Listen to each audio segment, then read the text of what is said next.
Let's listen to a short story, Operation Christmas Rescue. Level B1, Oxford Reading University. It was Christmas Eve, and the downtown mall was decorated with twinkling lights and shiny red ribbons. Families hurried in and out, carrying gifts and laughing. On the top floor, in the security office, Ellie Parker sat with a mug of coffee. She was the mall's head of security and planned to finish her shift early to spend Christmas with her little brother, Max. "Quiet night so far," Ellie said, sipping her coffee. But just as the clock struck 7 p.m., the mall's alarms blared. Ellie jumped up, her heart racing. "What's going on?" she muttered, checking the cameras. On the screen, she saw a group of masked men in black outfits entering the mall. They carried large bags and tools. One of them pointed to a store on the ground floor, the jewelry shop. "This is bad," Ellie whispered. She grabbed her radio.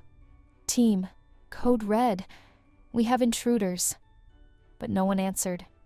Ellie realized the intruders must have disabled her team. She was alone. Ellie crept out of the office, her flashlight in one hand and her walkie-talkie in the other. The mall, now empty, echoed with Christmas music. She kept to the shadows, watching the intruders carefully.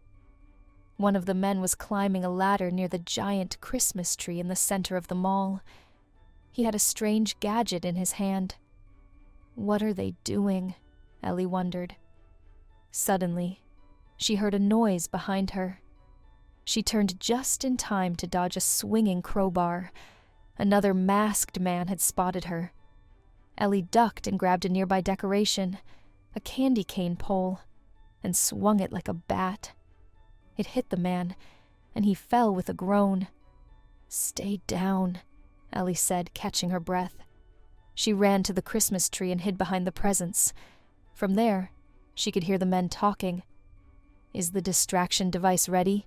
one of them asked. Ellie froze. A device? What kind of distraction? "Almost," another replied.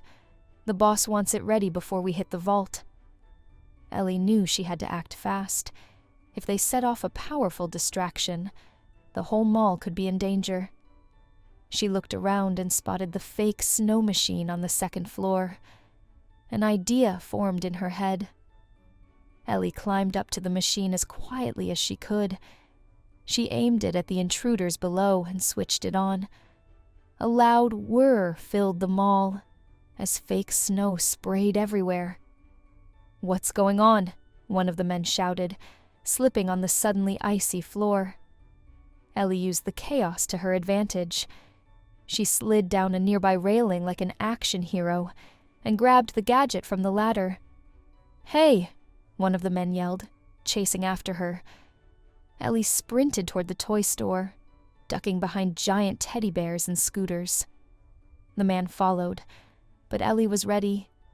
She pushed a shelf of toy robots onto him. With the gadget in hand, Ellie ran to the control room.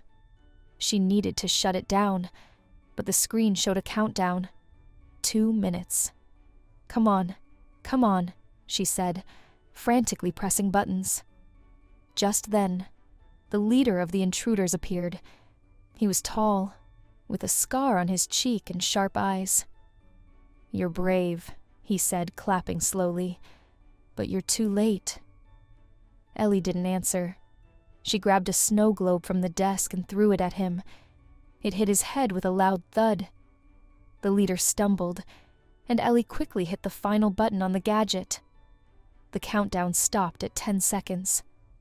Police sirens echoed outside. Ellie had called them using the mall's emergency system. The intruders tried to escape, but they slipped on the snow-covered floor and fell into a pile of stuffed reindeer. Ellie stood by the giant Christmas tree, her hands on her hips. "Merry Christmas," she said with a smirk as the police officers handcuffed the intruders. Ellie rushed to call her brother Max and tell him she'll be home soon. for Christmas. Send this video to a friend who likes Christmas stories. And now, listen to another English audiobook.